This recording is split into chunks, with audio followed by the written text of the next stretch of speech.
능력이 부족한 주님의 종인 제가 할 수 있는 일이 그거라면, 여러분 반갑습니다. 함께 큐티해주는 남자 이종찬입니다. 제가 25살 때 신학대학원을 가기로 결단을 하고 그 이후에도 고민을 거듭하다가 29살이 돼서 5년이 흐른 뒤에서야 신학대학원에 입학을 하게 됐는데요. 제가 5년 동안 고민한 것 중에 하나가 정말 나다운 것, 내가 아니면 할 수 없는 것을 할 수 있는 길이 이 길일 것 같다라고 생각한 부분들도 굉장히 컸거든요. 그런데 막상 신학대학원에 입학을 해서 제 선배 목사님들, 한국 기독교 역사에 족적을 남기신 분들을 공부를 해보니까 제가 하고 싶은 거, 제가 하려고 했던 것들을 이미 그분들께서 다 굉장히 많이 해놓으셨더라고요. 또 굉장히 또 감동 깊었던 것은, 저는 단순히 무언가 일을 하려고 생각을 했지만 제 선배 목사님들은 일을 하신 것이 아니라 그것을 뛰어넘어서 자신과 하나님과의 관계가 정말 튼실했고 정말 하나님을 사랑하시는 분들이었어요. 그리고 그 하나님과의 관계 속에서 상황과 문화와 맥락에 맞게, 그리고 자신의 개성에 맞게 무언가를 표현해내다 보니까 그러한 사역들을 하셨다는 사실을 알게 됐습니다. 제가 요즘에 굉장히 많이 행복해요. 제가 6년 전에 저희 교회 청년 3명하고 저희 교회 청년부를 개척을 했어요.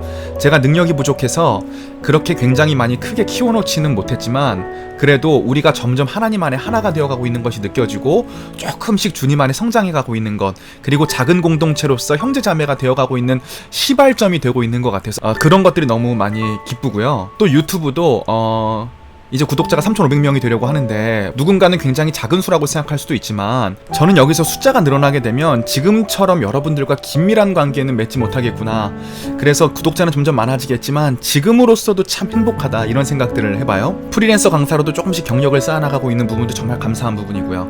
그런데 이렇게 행복한 인생을 보내다 보니까 예수님께서는 머리 둘 곳 하나 없이 가난한 삶을 살아가셨는데 그 뒤를 따라가는 내가 이렇게 부족함이 없는 생활을 해서는 되겠는가라는 회의가 요즘에 드는 것도 정말 사실입니다. 제가 처음에 말씀드렸던 이미 나보다 훨씬 더 뛰어난 선배 목사님들이, 그리고 나보다 훨씬 더 뛰어난 현 시대를 살아가는 분들이 기독교적 사역을 너무나 잘하고 있는 모습을 보면서 내가 특별히 할 수 있는 무언가는 없다라는 사실을 알게 되면서, 두 번째로는 내가 지금 너무 행복한 것이 주님 앞에 좀 죄송스럽다라는 생각을 하게 되면서 오늘은 그런 생각을 좀 하게 됐어요.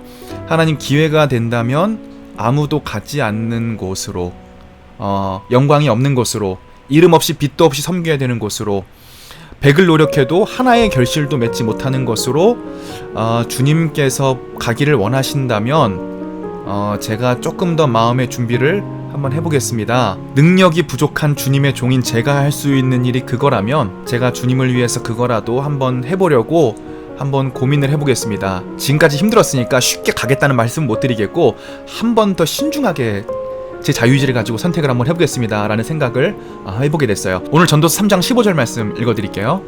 지금 있는 것 이미 있던 것이고 앞으로 있을 것도 이미 있는 것이다. 하나님은 하신 일을 되풀이 하신다. 지금 제가 했던 고민을 우리 이전 세대들도 했을 것이고 제 다음 세대들도 할 것이고 저도 할 것이고 여러분들도 할 것이고, 오히려 인생은 상대적이고 허무한 것이기 때문에 내 상대적인 인생을 가치 있게 만들어줄 수 있는 영원한 진리이신 주님을 위해서 조금이라도 헌신하고 싶다는 믿음의 고백이 저와 여러분들 가운데 있었으면 좋겠습니다. 저는 또 내일 영상으로 돌아오도록 하겠습니다.